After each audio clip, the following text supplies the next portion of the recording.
राधे। हरे कृष्णा। सभी वैष्णवियों को मेरा प्रणाम।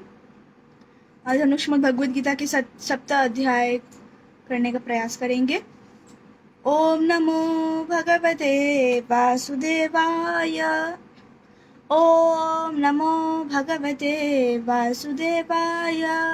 ओम नमो भगवते वासुदेवाय। मूकं करोति वाचालं पङ्गुं लङ्घयते गिरिं यत्कृपातमहं वन्दे श्रीगुरुं दीनतारिणं परमानन्दमाधवं श्रीचैतन्यईश्वरं हरि ओं तत्सत्। नमो विष्णुपादाय कृष्णप्रेष्ठाय भूतले श्रीमते भक्तिवेदान्त स्वामिन् इति नामिने। नमस्ते सरस्वती देवे गौरवाणी प्रचारिणे निर्विशेष शून्यवादी पाश्चात्य देशधारिणे। हरे कृष्णा। हम लोग प्रथम श्लोक प्रारंभ करेंगे। श्री भगवान उवाच मयि आसक्त मनः पार्थ योगं युञ्जन्मादाश्रयः असंशयं समग्रं मां यथा ज्ञास्यसि तच्छृणु। भगवान ने कहा, अभी सुनो हे पार्थ, हे पृथापुत्र पार्थ, किस प्रकार से अगर तुम मुझसे जुड़ोगे, अर्थात मुझसे जुड़ोगे, तुम्हारा मन मेरे में लगा होगा। आसक्त मन पार्थ, मई आसक्त मन पार्थ, अपने मन को मेरे में आसक्त करो हे पार्थ, तब तुम मुझे जान सकते हो। मतलब भगवान को, कृष्णा, मुझे जान सकते हो, फ्री फ्रॉम डाउट। अभी बहुत लोग को क्वेश्चन होता है कि कृष्ण क्यों बोल रहे मैं ही भगवान हूँ। एक भगवान होने से थोड़ी होता है, बहुत सारे भगवान होने चाहिए। वो उनके अंदर भी इतना अहंकार है कि वो ही भगवान है, ऐसा नहीं है। अगर किसी व्यक्ति को पता ही नहीं है कि कंपनी का सीईओ कौन है, तो जाता है और एक व्यक्ति को पूछता है कि कंपनी का सीईओ कौन है, तो वो व्यक्ति बोलता है मैं ही सीईओ। तो अभी आप बोलोगे वो अहंकार है? नहीं, it's just he is telling his identity. और फिर अगर वो पूछे, जो व्यक्ति है वो पूछे कि किस प्रकार से मैं आपसे कांटेक्ट कर सकता हूँ, तो फिर सीईओ बोलता है तो मैं ऐसे ऐसे कर करके आप ऐसे ऐसे इसको फ़ोन कर दीजिए, फिर मुझे डायरेक्ट ये नंबर पे फ़ोन कर दीजिए, आप मुझे फ़ोन डायरेक्ट कर सकते हो। तो कृष्णा वही बोल रहे हैं, इसमें अहंकार का क्या बात है। कृष्णा बोल रहे हैं कि अर्जुन, जब तुम्हारा मन मेरे में आसक्त हो जाएगा तब तुम मुझे अच्छे से जान सकते हो। कृष्णा अर्जुन जी को ही बोल रहे हैं। तो इस 7वें अध्याय में पूर्णतया से कृष्ण भावनामृत के बारे में डिस्क्राइब है, कृष्ण के बारे में भी आएगा।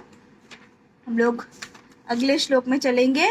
फिर कृष्ण क्या बोल रहे हैं कि सबसे उत्तम ज्ञान क्या है। क्या ज्ञान है? ज्ञानम ते अहं स विज्ञानम इदम वक्ष्यामि शेषतः यज्ञात्वा नेह भूयो अन्यत् ज्ञातव्यम अवशिष्यते। अर्जुन, मैं तुम्हें भी कह रहा हूँ, आई डिक्लेयर कि ये जो ज्ञान है, ये जो पूरा ज्ञान है, ये विज्ञान भी है, ज्ञान भी है। ज्ञान है, विज्ञान है, दोनों है। और जब तुम इसको जान लोगे तब तुम्हें और जानने के लिए कुछ बचा ही नहीं रहेगा। पूरा complete knowledge. Complete knowledge means, complete knowledge का अर्थ है कि इस भौतिक जगत के बारे में जानना, और इस भौतिक जगत को कौन चलाता है, अर्थात किसके अंडर में है, उसको जानना, और दोनों कहाँ से आते हैं, प्रभु से, वो भी जानना। इसे कहते हैं ज्ञान, इसे कहते हैं दिव्य ज्ञान। हम लोग अगले श्लोक में चलेंगे। फिर भगवान क्या कहते हैं? मनुष्यानां सहेश्रेषु कश्चित् यतति सिद्धये यतताम् अपि सिद्धानां कश्चिन् मां वेत्ति तत्त्वतः। हजारों लोगों में से एक व्यक्ति उत्तम अर्थात परफेक्शन की ओर जाएगा, और बहुत सारे लोग जिन्होंने परफेक्शन प्राप्त किया या सिद्धि प्राप्त किया है, उनमें से कुछ ही मुझे जान सकते हैं। मतलब अर्थात जो व्यक्ति भगवान को जान ले, he is rarest of the rare. फिर भगवान क्या कह रहे हैं? भूमिर अपो अनलो वायु अखम मनो बुद्धिरेव च अहंकार इति यम में भिन्न प्रकृतिरस्तथा। पृथ्वी, जल, अग्नि, वायु, आकाश, मन, बुद्धि, अहंकार, कितने तत्व? 5 तत्व, 5 भौतिक तत्व और 3 सूक्ष्म तत्व। 5 पृथ्वी, जल, वायु, अग्नि, आकाश, और 3 क्या है? मन, बुद्धि, अहंकार। ये तीनों 8 टुगेदर कॉन्स्टिट्यूट माई सेपरेट मैटर, अर्थात भगवान के जो प्रकृति, अर्थात जो भगवान की जो भौतिक शक्तियां है, वह यही सब है। हम लोग अगले श्लोक में चलेंगे। और फिर भगवान श्री कृष्ण अर्जुन जी को क्या कहते हैं, इसके अलावा हे महाबाहु, हे अर्जुन, इससे भी और शक्तिशाली शक्ति है जो कि जीवात्माओं से है। जीवात्माओं से मतलब कॉम्प्राइजेस ऑफ लिविंग एंटिटीज, मतलब जीवों का है। उस दिन हम लोग डिस्कस कर रहे थे 3 शक्तियों का, बाहिरंगा शक्ति, तटस्थ शक्ति, अंतरंगा शक्ति। बाहिरंगा शक्ति जैसे हम लोग ने भी डिस्कस किया है, सब बाहिरंगा शक्ति में पड़ता है। तटस्थ शक्ति मतलब जीवों का, कॉम्प्राइज ऑफ जीव, सारे जीव जो है वह तटस्थ शक्ति में पड़ते हैं। अंतरंगा शक्ति अभी आ रहा है।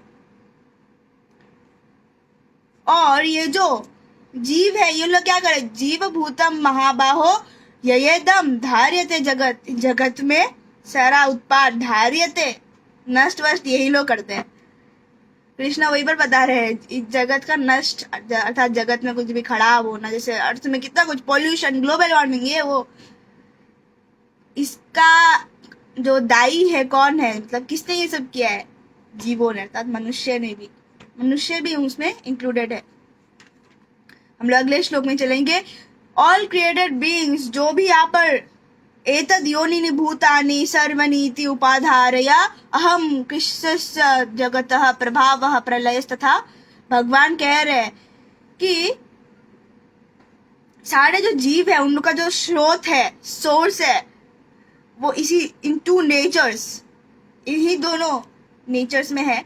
और भौतिक जगत, आध्यात्मिक जगत, भौतिकता और आध्यात्मिकता जो भी है इस जगत में है, भौतिकता, आध्यात्मिकता, एनीथिंग एंड एवरीथिंग, सबका सोर्स कौन है, कृष्णा। अहम कृष्णस्य जगता, कि मैं सबका स्रोत हूं, चाहे वो नष्ट होने का क्यों ना हो, आरंभ होने का क्यों ना हो, सबका स्रोत प्रभु स्वयं है। फिर भगवान क्या कह रहे हैं कि हे धनंजय, मुझसे ऊपर और कोई सत्य नहीं, अर्थात मैं ही परम सत्य हूँ। कृष्ण कह रहे हैं मैं ही परम सत्य हूँ, मुझसे ऊपर कोई सत्य नहीं है, और सब कुछ मेरे पे विश्राम करता है। जिस प्रकार से एक मोतियों का माला है, मोतियों का माला में आपको बस मोती मोती दिखता है, लेकिन मोती के अंदर जो थ्रेड है ना, दैट इज द मीन। अगर थ्रेड ही नहीं हुआ तो मोतियों का माला का भी नहीं बन सकता। तो मोतियों का माला अगर बनना है तो मोतियों को स्ट्रिंग की सहायता चाहिए होती है। ठीक उसी तरह ये जो हम लोग जगत देख रहे हैं सब कुछ, दीज आर लाइक पर्ल्स, और ये पर्ल्स किस पे विश्राम कर रहे हैं, तब किस में रेस्टेड है, थ्रेड। वो थ्रेड कौन है, भगवान श्री कृष्णा। श्री कृष्णा क्या कह रहे हैं, रसो अहम अपसु कौन्तेय प्रभास्मि शशि सूर्ययो प्रणवा सर्व वेदेषु शब्द खे पौरुषम ऋषु, हे कुंती पुत्रा, I am the taste of water. ये पानी में, जल में जो स्वाद है ना, वो मैं हूँ। सूर्य में जो रोशनी है वह मैं हूँ, और जो चंद्रमा है उसमें भी जो रोशनी है वह मैं हूँ। जो वैदिक मंत्र में जो ओम है वो मैं हूँ, और मैं आकाश में जो भी साउंड आता है, साउंड पावर, वो सब मैं हूँ।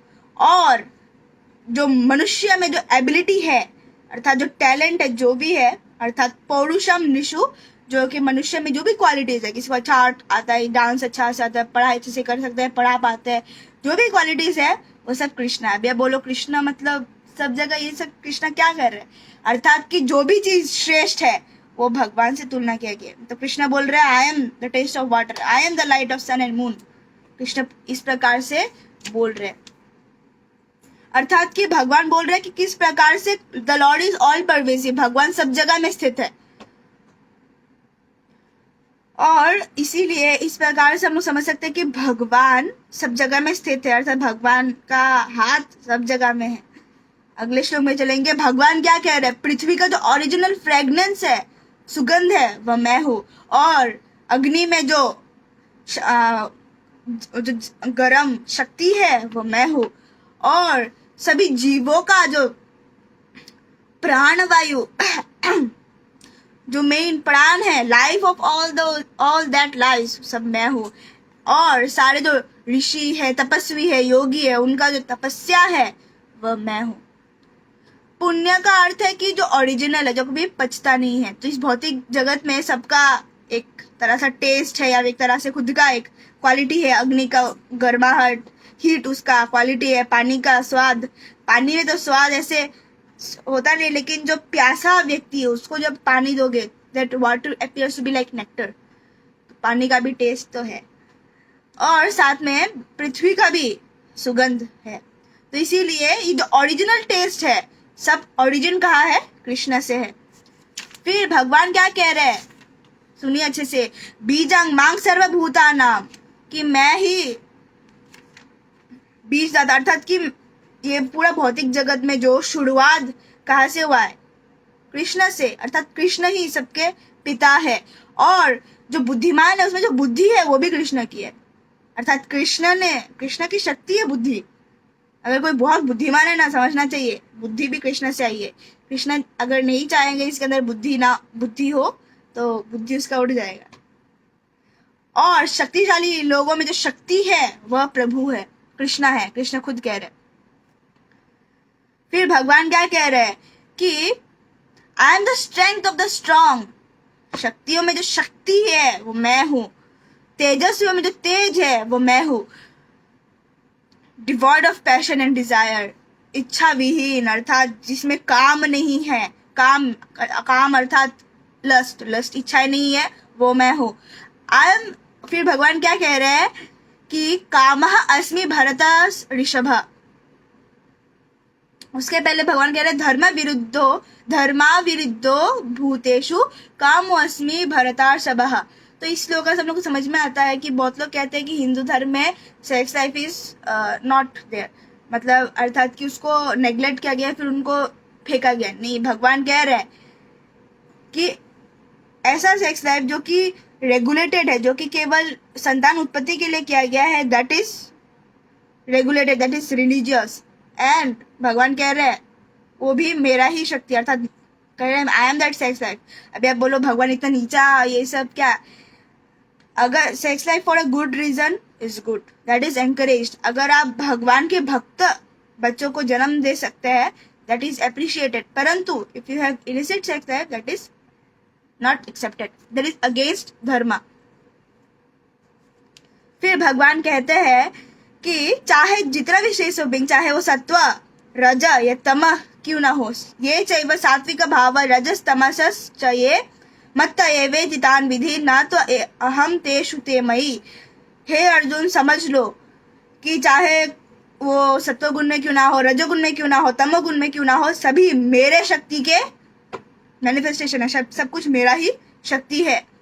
एक तरह से मैं ही सब कुछ हूँ, लेकिन स्टिल आई एम इंडिपेंडेंट, कि देखा जाए सब वस्तुओं में मैं हूँ, परंतु स्टिल मैं स्वतंत्र हूँ, मेरे ऊपर कोई और नहीं है। मैं सत्वगुण रजोगुण तमोगुण के अंडर में नहीं हूँ, परंतु सत्वगुण रजोगुण तमोगुण मेरे भीतर, अर्थात कि भगवान के अंडर आते, भगवान की शक्तियां हैं। फिर भगवान क्या कह रहे हैं, ये तीन जो गुण है, सत्वगुण रजोगुण तमोगुण, इसमें लोग घूम जाते हैं। तो इसीलिए इस सत्वगुण रजोगुण तमोगुण के वजह से लोग भगवान को नहीं जान पाते, जो कि सत्वगुण रजोगुण तमोगुण के भी पड़े हैं, अर्थात भगवान वासुदेव सत्व में है। सत्वगुण नीचे तमोगुण रजोगुण सत्वगुण, उसके ऊपर क्या है? वासुदेव सत्व, विशुद्ध सत्व, शुद्ध सत्व, प्योरेस्ट ऑफ द प्योर सत्वगुण, उसमें प्रभु आते हैं। और भगवान अव्ययम है, भगवान कभी खत्म नहीं हो जाते। भगवान का आज बर्थडे है, चलो लेट्स सेलिब्रेट हिज बर्थडे, कि आज भगवान का बर्थडे है। भगवान का बर्थडे नहीं होता, भगवान का अपीयरेंस डे होता है। जैसे जन्माष्टमी में भगवान प्रकट हुए थे, प्राकट्य लीला उन्होंने प्रारंभ किया था, अर्थात कि भगवान, yes we could see that, भगवान ने लीला शुरू कर दिए है भौतिक जगत में, प्राकट्य लीला। अप्राकट्य लीला क्या होता है कि भगवान दिखते नहीं है, परंतु फिर भी प्रभु लीलाएं करते हैं। तो ये जो ओके, हम नेक्स्ट श्लोक में चलेंगे। देवी ही एष गुणमयी मम माया दुरत्यया मामेव ये प्रपद्यन्ते मायाम एताम तरन्ति ते। भगवान क्या कह रहे हैं कि हे अर्जुन, ये जो मेरा दिव्य शक्ति है, अर्थात माया शक्ति है, जो कि 3 गुणों से है, ये बहुत मुश्किल है इसको ओवरकम करना। सत्वगुण रजोगुण तमोगुण के पड़े जाना इतना सरल बात नहीं है, परंतु जो लोग मेरे शरणागत हो चुके हैं, वो लोग आसानी से इस सागर को, इस माया के चंगुल से बचना नॉट पॉसिबल। तो ये पॉसिबल हो जाता है कब? जब कोई व्यक्ति भगवान को प्रपद्य, अर्थात शरणागत होता है। कृष्ण क्या कह रहे हैं? शरणागत होना ही पड़ेगा। फिर भगवान क्या कह रहे हैं? न मांग दुष्कृतिनो मुधा मूढ़ प्रपद्यन्ते नराधमः मया मायया पाडित ज्ञान असुरं भावम आश्रितः। कि ऐसे दुष्कृत लोग, जो लोग की मूढ़ मूढ़ है अर्थात मूर्ख है, वो लोग नराधम है अर्थात नरों में, इंसान में सबसे अधम गिरे हुए व्यक्ति है, जिन लोगों को जो ज्ञान है वह माया ने लेके रखा है, और जो लोग की राक्षसों का जो नास्तिकता उसी में वो लोग रहते हैं, वो लोग कभी मुझे शरणागत नहीं होते। कृष्ण ने डायरेक्टली बोल दिया, जो लोग कृष्ण को सरेंडर नहीं होते, we don't want to do Krishna consciousness, उन लोगों को ये श्लोका बोलना चाहिए। आप लोग कौन हो? न माम दुष्कृतिनो मूढ़ा प्रपद्यन्ते नराधम माया पारित ज्ञान असुरम भावमाश्रिता। ये श्लोका सुन के there hearts will be shattered. Krishna क्या बोल रहे हैं? जो मेरे पे शरणागत नहीं होता वो तो अवश्य ही मूर्ख है, मूढ़ है, उसका बुद्धि माया ले जा चुकी है। इतना कुछ कृष्ण ने बोला है। तो इसलिए क्या बोल रहे कृष्णा? कोई भी रास्ता नहीं, माई पाथ।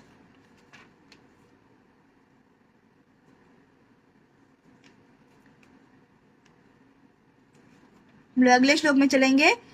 चतुर्विधा भजन्ते माम जनाः सुकृतिनो अर्जुना आर्तो जिज्ञासुरार्थार्थी ज्ञानी च भरतार्षभः। कि हे भरतों में श्रेष्ठ, 4 प्रकार के पुण्यवान व्यक्ति मेरे पे मुझे मेरे प्रति भक्ति करते हैं। वो 4 प्रकार कौन कौन से हैं? प्रथम, जो कि डिस्ट्रेस्ड है, जो कि टेंशन में दुखी है, ऐसा व्यक्ति मेरी सेवा करता है। दूसरा, जो कि धन चाह के मेरी पूजा करता है। होता ना लोग, प्रभु हम आपकी पूजा करें, हमें धन संपत्ति दे दीजिए, बंगला दे दीजिए, ये दे दीजिए, वो दे दीजिए। सेकेंड, ये कृष्ण खुद बोल रहे हैं।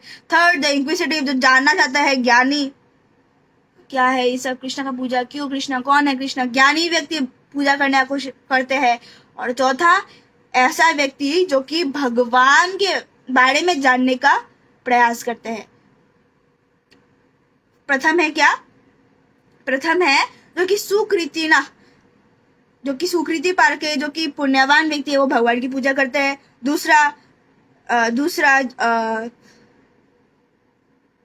प्रथम है जो डिस्ट्रेस्ड है, आर्ता है, जो कि दुखी है, वे भगवान का पूजा करना का प्रयास करते हैं।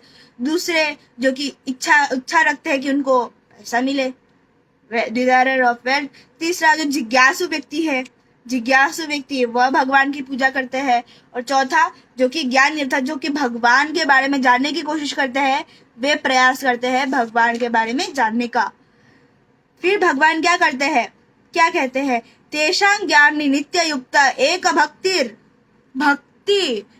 और लोग बोलते हैं ना पूरे गीता में कहा भक्ति भक्ति लिखा है, हर एक श्लोक में भक्ति भक्ति डालते हो।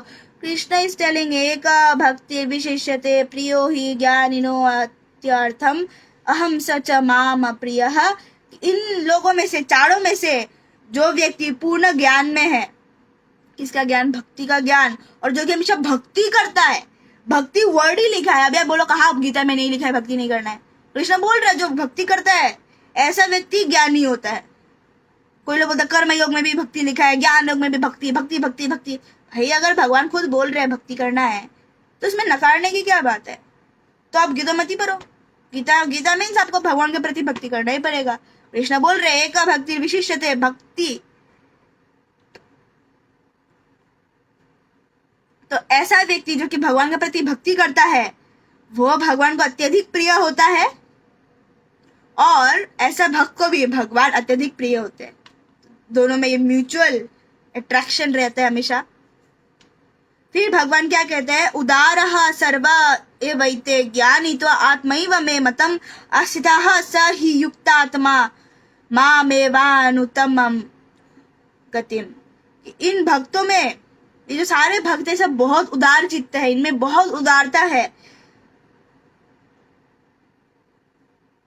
परंतु जो लोग कि मेरे ज्ञान में अर्थात भगवान के बारे में जानते हैं कि भगवान परम भगवान कौन है, कृष्ण ज्ञान में, भगवान के ज्ञान में स्थित है, भगवान तो उन्हें अपना ही समझते हैं। He is like me, he is like my own, ऐसा समझते हैं। और वो लोग भक्ति करते हैं युक्त आत्मा, युक्त आत्मा अर्थात वो भगवान की सेवा में युक्त है, ऐसा व्यक्ति तो भगवान को अवश्य पाएगा, विच इज द हाईएस्ट, अनुत्तमम गतिम, हाईएस्ट डेस्टिनेशन। अगले श्लोक में चलते हैं। बहुनाम जन्मनाम अन्ते ज्ञानवान मां प्रपद्यन्ते वासुदेवः सर्वमिति स महात्मसु दुर्लभः। ये जान लीजिए, जो लोग भगवान की भक्ति कर रहे हैं ना, there is one very good news for them. कई बहुनाम जन्मनाम अन्ते, कई जन्मों के अंत में, अनेक जन्म मृत्यु जन्म मृत्यु जन्म मृत्यु, अनलिमिटेड एकदम अनकाउंटेबल जन्म मृत्यु के बाद बहुनाम जन्मनाम अन्ते ज्ञानवान माम प्रपद्यन्ते, जब उसमें ज्ञान आता है भक्ति का, तब माम प्रपद्यन्ते भगवान को शरणागत होता है और वो जानता है कि भगवान ही सर्व कारण कारणम है, वासुदेव सर्वमिति स महात्मा सुदुर्लभ। ऐसा महात्मा सुदुर्लभ है, दुर्लभ ही नहीं सुदुर्लभ है। क्योंकि देखिए दुनिया में भी हम देख पा रहे हैं कि किस प्रकार से लोग भगवान को नकारना, उन लोगों को वही पसंद है, भगवान के पास जाके सेवा करना, विनम्र होना। नो, या egoist, we have some self respect, you know, there is no one above us. लेकिन जब वो लोग कोई कंपनी में काम करते हैं, उनके ऊपर एम्प्लॉयर होता है, तो हमेशा जैसे कि कोई व्यक्ति दुकान में कुछ खरीदने गया, तो ये कस्टमर है, वो जो शॉपकीपर उसका सेवा कैसे करता है, पैसा दे रहा है। शॉपकीपर है, इस व्यक्ति का सेवा कैसे कर रहा है, उसको वस्तु दे रहा है। तो ये जो सर्विस है, सर्विस ए सर्विस बी को दे रहा है, सर्विस सर्विस सर्विस सर्विस, ये तो सब जगह में, भौतिक जगत में सर्विस तो है ही। चाहे वो माता पिता के बीच में हो, माता पिता और बच्चों के बीच में हो, या फिर हस्बैंड वाइफ के बीच में हो, या फिर शॉपकीपर और कस्टमर के बीच में ही क्यों ना हो, सब जगह में ये सर्विस तो रहता ही है। चाहे आप जितना भी बोलो, we have some self respect. या तो अगर आप किसी भी सेवा नहीं कर रहे हो, if you are the highest, still you are serving your senses, आप अपने इंद्रियों की सेवा कर रहे हो। सेवा के बिना इंसान रह ही नहीं सकता, सेवा तो कर रहा है। इंद्रिय अर्थात सेंसेस है, इसकी तो आप सेवा कर रहे हो। मूवी देख रहे हो, इंद्रिय तृप्ति कर ही रहे हो, that is also sense gratification. तो इसलिए इतना ही सेवा कर रहे हो, तो do some top most service. What is that top most service? Krishna भक्ति।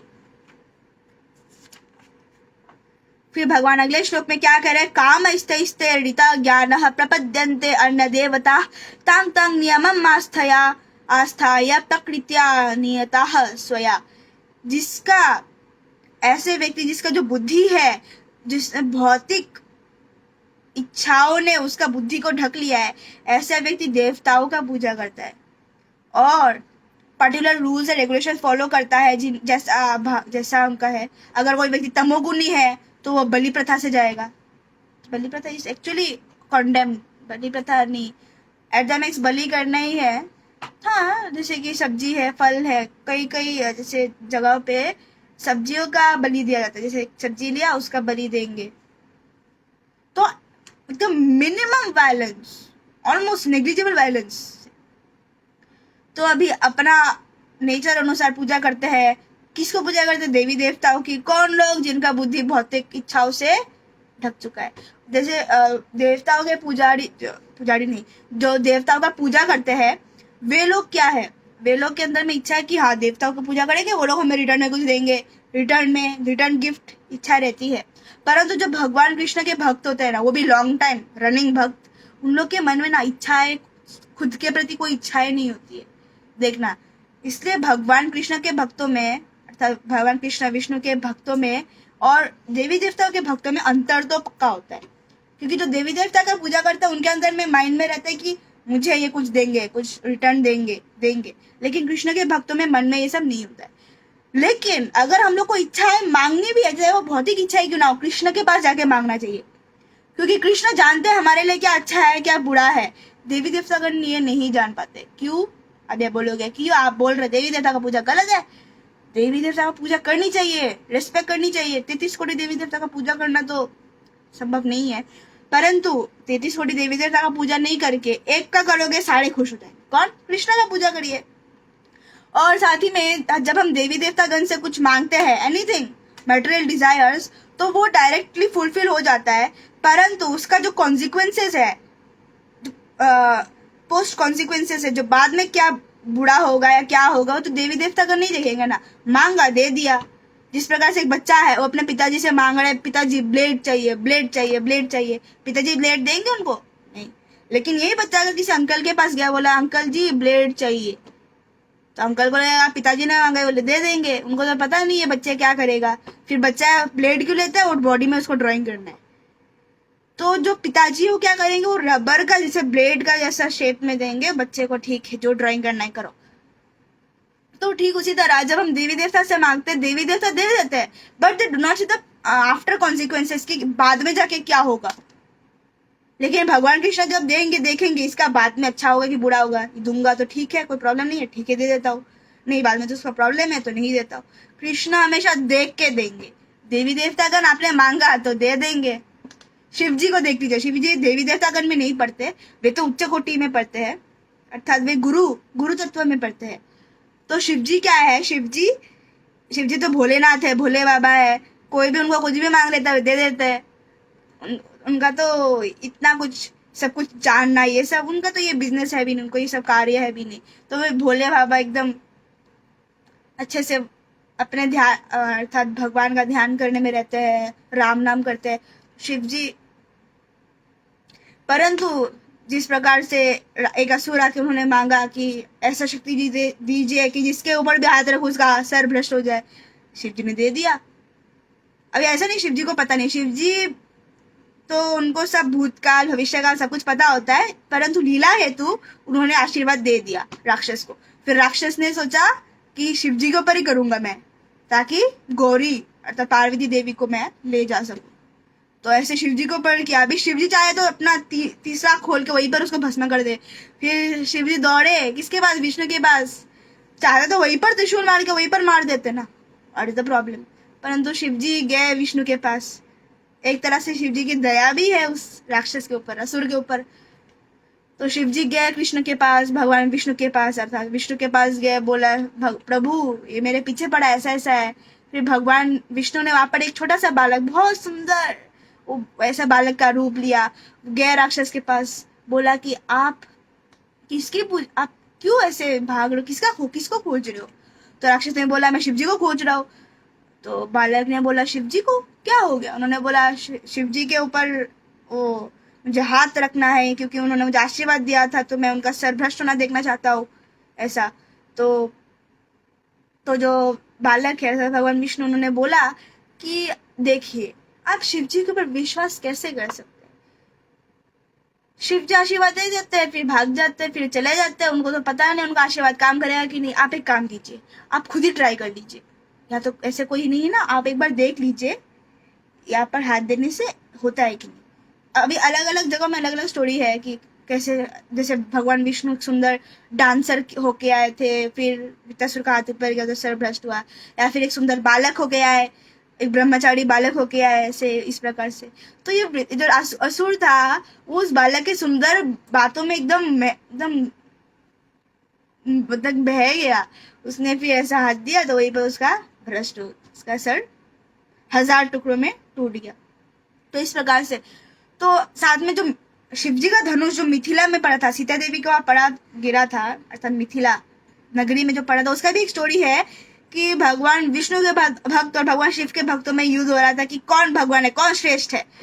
तो फिर शिव जी और भगवान विष्णु के बीच में युद्ध कराया गया। तो विश्वकर्मा जी को बोला गया दो आइडेंटिकल धनुष बनाने, तो दोनों ने दो आइडेंटिकल धनुष बनाए गए, दोनों को दिया गया, युद्ध हुआ। फिर शिव जी को तो पता है कि ये तो मेरे इष्ट है, इष्ट से कैसे युद्ध करूं।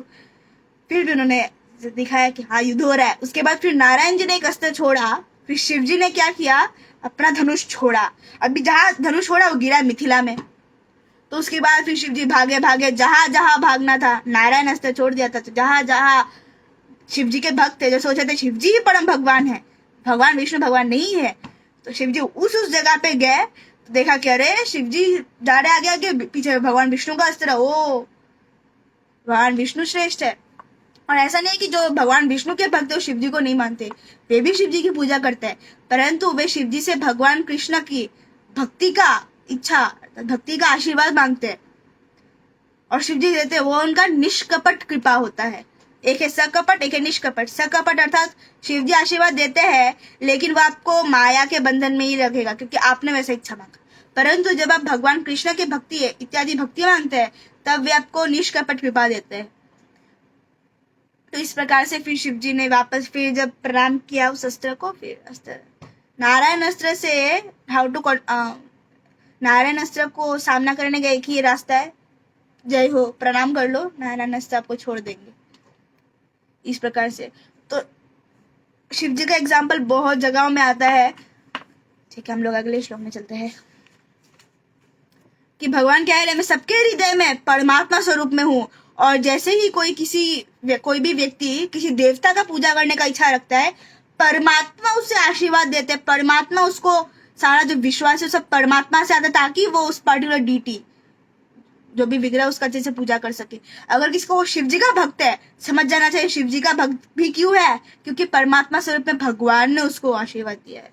अगले श्लोक में चलेंगे कि ऐसी श्रद्धा से वो एक देवी देवता या किसी भी डीटी का पूजा करता है और सारे इच्छाएं उसको प्राप्त होता है। परंतु ये सारे जो बेनिफिट्स है ये देता, ओरिजिनल देता जो कौन देता है वो मैं ही हूँ, अर्थात कृष्ण ही देता है।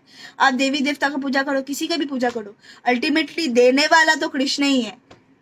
क्योंकि देवी देवता भी किसके अंडर में है, दे आर सारा एडमिनिस्ट्रेशन यूनिवर्स कौन संभालता है, देवी देवतागण। ये लोग किसके अंडर में है, ब्रह्मा जी के अंडर में। ब्रह्मा जी किसके अंडर में, भगवान विष्णु। सभी जो है सब भगवान विष्णु के अंडर में है, भगवान खुद कह रहे हैं। तो इसलिए देवी देवतागण ये लोग इंडिपेंडेंट नहीं है, they are also dependent on him, Krishna. फिर भगवान कह रहे हैं कि जो कम बुद्धिमान लोग हैं वे लोग देवी देवता का पूजा करते हैं और देवी देवता जो आशीर्वाद देते हैं, जो भी मांगते आशीर्वाद देते हैं, वो टेम्पोररी होता है, अंतवत, जो अंत हो जाता है। और जो लोग देवी देवता का पूजा करते हैं वो देवी देवता के प्लैनेट्स में जाएंगे, परंतु जो मेरी पूजा करते हैं, मेरे भक्त, वो मेरे धाम आएंगे। इसलिए कोई भी रास्ते से जाओ एक ही जगह पहुंचेगा ऐसा नहीं है। अगर आप शिव जी का पूजा करते हैं, एकदम हृदय से अच्छे से पूजा करते हैं, ऊपर ऊपर पूजा नहीं, अच्छे से पूजा करते हैं, शिव जी को अवश्य सेवा करते अच्छे से, शिव जी के धाम जाएंगे। काली माई की पूजा करते हैं हृदय से तो काली माई के धाम जाएंगे। गणेश जी की पूजा करते हैं, गणेश जी के पास जाएंगे। तो कृष्ण की पूजा करेंगे तो कृष्ण के पास जाएंगे। आप जिस रास्तों को चुनेंगे उसी रास्ते में जाएंगे। इस प्रकार से है, खुद का भगवान बनाने से नहीं होगा, ठीक है। मन से भगवान बनाना, दैट इज नॉट एक्सेप्टेबल। जो लोग कम बुद्धिमान लोग हैं वो लोग भगवान को नहीं जानते। उन लोग को लगता है कि जो भगवान है वो क्या थे, वो पहले के इम्पर्सन, भगवान का कोई रूप नहीं था और भगवान ने अभी रूप लिया है, भगवान ने अभी जन्म लिया है। ये श्लोक बहुत ही इंपॉर्टेंट है। अव्यक्तम व्यक्तिम आपन्नम, पहले भगवान अव्यक्त थे, भगवान का कोई रूप नहीं था, ब्रह्म ज्योति थे भगवान, केवल लाइट थे। फिर क्या हुआ, भगवान ने फिर आए और भौतिक जगत में आके वे माया से कनेक्शन में आए, फिर उन्होंने एक रूप लिया, कृष्णा, उसे बोलते कृष्णा। ये मत है, मन्यन्ते माम अभुधया परम भावम अजानन्तो मामाव्ययम अनुत्तमम। तो कम बुद्धिमान के वजह से, कम बुद्धि के वजह से उन लोग को लगता है, उन लोग मतलब भगवान को समझ ही नहीं पाते। उन लोगों को लगता है भगवान भी हम लोग के जैसा ही है, भगवान मेरे लाइट थे, फिर भगवान ने एक रूप लिया, अव्यक्त से वे व्यक्तिम हुए। तो अर्थात भगवान क्या बताना चाह रहे, ही वॉज, पहले से ही वे व्यक्ति थे, व्यक्तिगत रूप उनका है, व्यक्ति रूप उनका है। हम लोग अगले श्लोक में चलेंगे।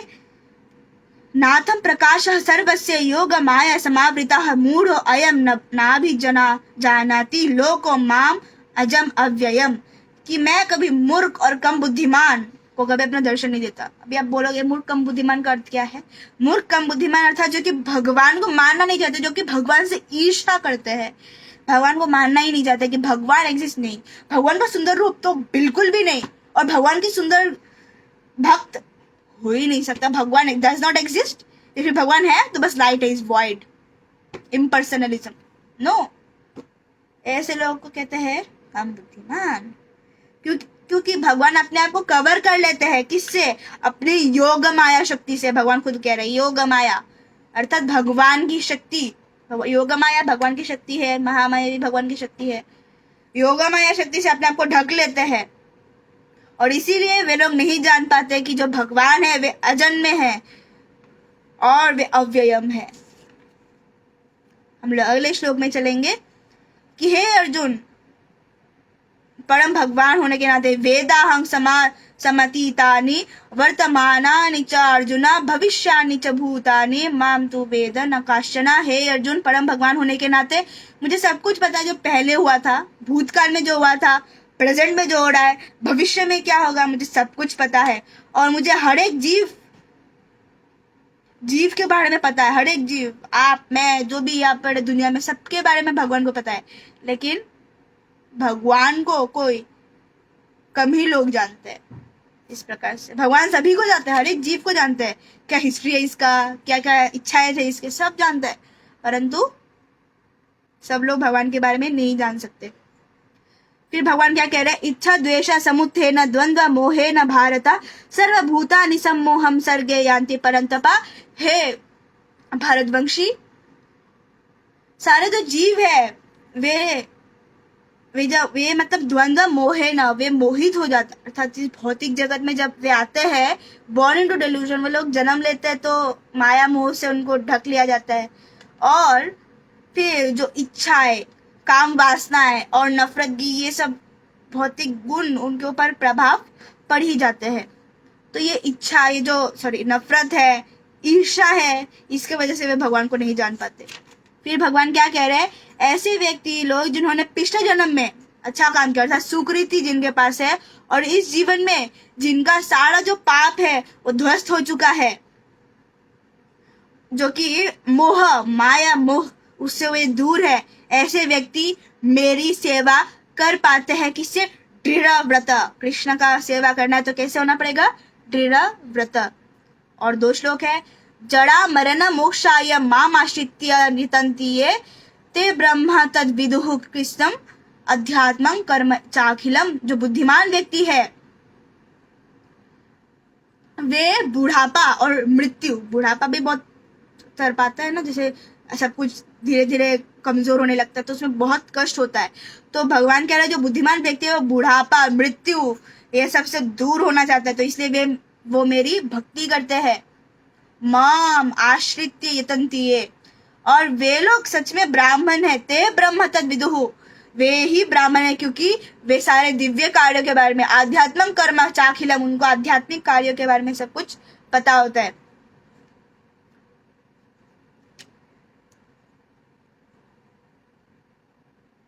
तो अहम ब्रह्मास्मि, अर्थात मैं ही ब्राह्मण हूँ। ब्राह्मण का अर्थ क्या हुआ? जो कि कभी नष्ट ना हो, जो कि ज्ञान, जो ब्राह्मण कंसेप्शन है ये भक्ति में भी है, अहम ब्रह्मास्मि, कि मैं ब्रह्म हूँ, अर्थात मैं कभी नष्ट नहीं हो सकता। उसका और भी श्रेष्ठ बहुत सारा मीनिंग है, ये सबसे सिंपल मीनिंग।